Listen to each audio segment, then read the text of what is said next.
किसान के पास सब्र बहुत ज़्यादा होता है।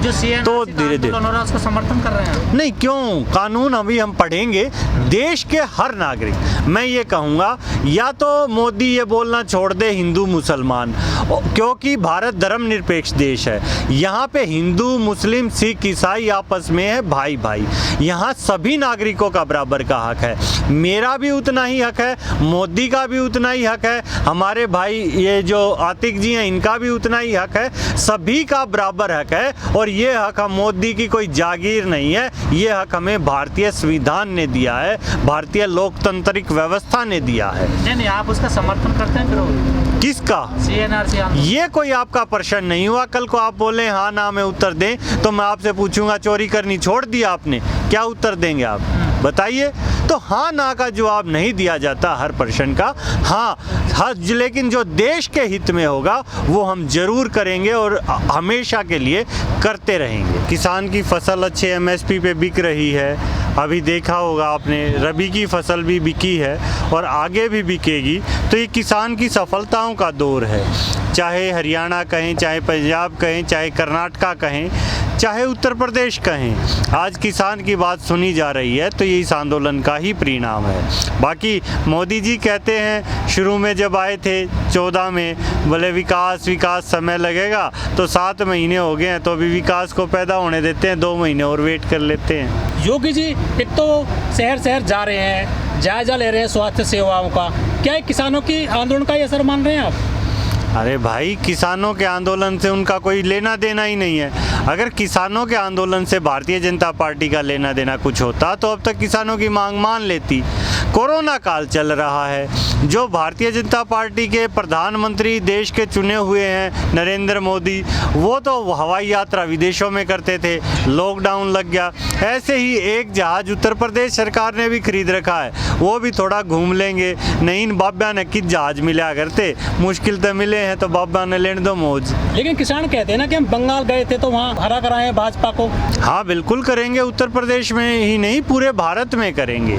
अभी आपने 5 राज्यों के चुनाव देखे, अब आगे 7 राज्यों के चुनाव और आ रहे हैं, उत्तर प्रदेश, उत्तराखंड, पंजाब, गुजरात।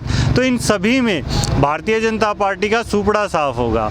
और जो मुझे किसान आंदोलन का लग रहा है, किसान आंदोलन का जो धीरे धीरे उग्रूप हो रहा है, आंदोलन जड़ों में बढ़ रहा है, मुझे लग रहा है कहीं ना कहीं भारतीय जनता पार्टी के सामने ये समस्या भी आ सकती है कि उसे पूरे कैंडिडेट मिलेंगे या नहीं।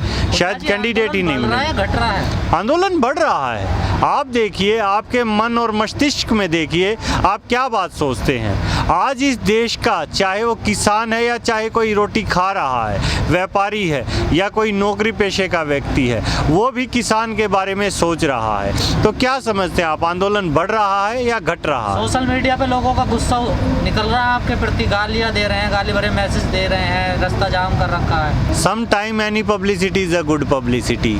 कुछ कर तो रहे हैं, खाली तो नहीं बैठे। मोदी ने तो घर बिठा दिया था लॉकडाउन का बहाना लेके।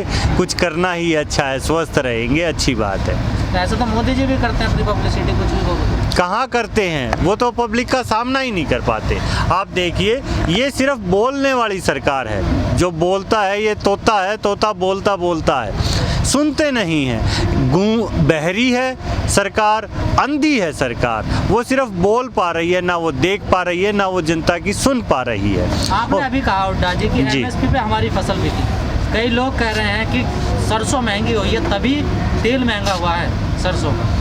नहीं, हाँ हुआ तो ये प्रमाण आपने बता दिया, काला बाजारी से हुआ। किसान की सरसों तो 5 से 5.5 हज़ार के भाव में बिकी है। उसके बाद सरसों 7 से 8 हज़ार जो गई है वो काला बाजारी से गई है। ये तो मैं शुरू से ही कहता हूँ, किसानों को इतना नुकसान नहीं है जितना आम जनता को नुकसान है। बार बार आप लोग कहते हैं हरियाणा, पंजाब, उत्तर प्रदेश का आंदोलन है। क्यों? शहरों में रहने वाले लोग शायद ये जानते नहीं कि गेहूं सिर्फ उत्तर भारत में होता है, ठंड के सीज़न में होता है। गेहूं के लिए 4 से 8 डिग्री टेम्परेचर चाहिए और पूरे भारत में 1 से 1.5 लाख करोड़ का गेहूं होता है। और अडानी और इनको 6 लाख करोड़ बैंक का लोन दिया जा चुका है, तो वो तो खरीद लेंगे। किसान से एमएसपी पे 100 रुपये ज़्यादा भी खरीद लेंगे और उसको स्टोर कर देंगे और दोबारा से देश में हालत 60s वाली ले आएंगे। 138 करोड़ जनता को खिलाएंगे क्या आप? लेकिन हुड्डा जी 6 महीने से बॉर्डर पे आप लोग क्या कर रहे हैं? हम आंदोलन कर रहे हैं, लड़ाई लड़ रहे हैं। देश के लिए लड़ाई लड़ी जाती है गजेंद्र जी, और लड़ाइयाँ इतिहास रचती हैं। तो हम इतिहास बना रहे हैं यहाँ पर। आज से पहले हमारे पुरखों ने लड़ाइयाँ लड़ी। जब आज़ादी का आंदोलन था उसके दौरान भी आज़ादी के लिए लड़ाई लड़ी। उससे पहले 1907 में जब हुआ था किसानों के लिए, तब भी आंदोलन किया गया। उससे बाद में शहीद भगत सिंह आए, तब भी आंदोलन हुए। आंदोलन चलते रहते हैं, लेकिन ये निरंतर सतत प्रक्रिया है जो देश को और समाज के आगे बढ़ाने के लिए चलती रहती है। हुड्डा जी, और आप कहते हैं कि ये जन आंदोलन है, इसमें जन कहीं नजर नहीं आता, सिर्फ चंद किसान हैं, चाहे कोई सा भी बॉर्डर देख लीजिए, आम आदमी क्यों नहीं जुड़ पा रहा है इस आंदोलन से? कहाँ कमियां रह गई हैं? चलो, आपकी बात सुनकर मैं खुश हुआ। आपने ये तो कहा किसान है, नहीं हमें बुरे बुरे शब्दों से भारतीय जनता पार्टी के द्वारा बोला जा रहा था, लेकिन ऐसा नहीं। आज आप देखिएगा, यहाँ बाहर जाके थोड़ा कैमरा घुमाइएगा, आसपास गाजीपुर बैठे हम, खोड़ा गांव है, यहाँ के लोग आते हैं, खाना खाते हैं, समर्थन देते हैं। सिंगू बॉर्डर जाएंगे तो वहाँ देखेंगे खट्टर ने अपना प्रोग्राम किया था बड़ौली गांव में, क्यों नहीं हुआ वो? वहाँ के लोकल जो लोग थे, खाप पंचायत, वो सभी तो किसान नहीं थे, वो भी लोग आए, सभी लोग आ रहे हैं। आज व्यापारी वर्ग त्रस्त है, आज किसान त्रस्त है, आज युवा त्रस्त है। कौन बचा हुआ? आप किसी एक का तो नाम लीजिए। स्वास्थ्य सेवाएं खत्म हो चुकी हैं, शिक्षा खत्म हो चुकी है, बचेगा क्या? अगर कृषि भी खत्म हो गया तो रोटी का संकट आ जाएगा। देश में भुखमरी लाने को तैयार है। और तानाशाह जो होता है, तानाशाह 2 ही चीज़ों का काम करता है, वो भय और भूख का व्यापार करता है। भय जो होता है इन्होंने बना दिया है, दिखा दिखा के 7 साल में इन्होंने भारत पाकिस्तान और हिंदू मुसलमान ये कहते हुए भय उत्पन्न किया।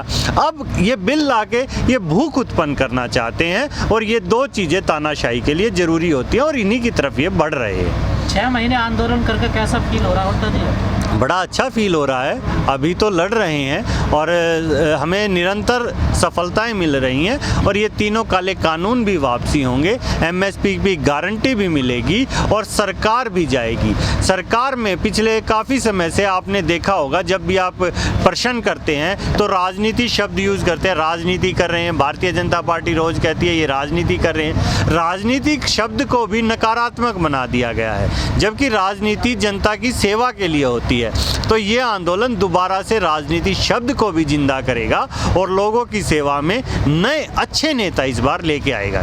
क्या केंद्र की राजनीति बदल देगा ये मतलब किसान आंदोलन? बिल्कुल बदलेगा, लेकिन भावना भी बदलेगा। जो आपने सत्ता की चाबी कही, ये सत्ता सत्ता बोल के गुरूर आ जाता है। सेवा की चाबी, इस बार सेवा का ताला खोलेगा, और किसान ही देश की सेवा करेगा, और किसान देश को आगे लेके जाएगा। ऐसा तो बीजेपी सरकार ने कही, सेवा प्रधानमंत्री ने, वही आप कर रहे हैं।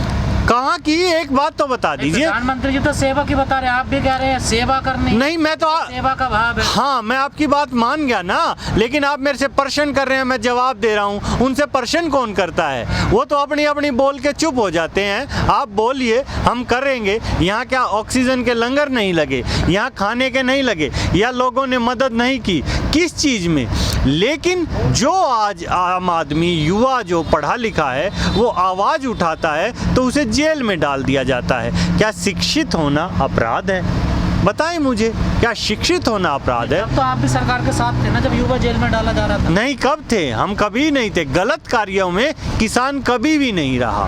हाँ, किसान का आया क्यों नहीं फिर? युवा किसान था, हमेशा थे आंदोलन में, लेकिन किसान का सब्र का जो पैमाना है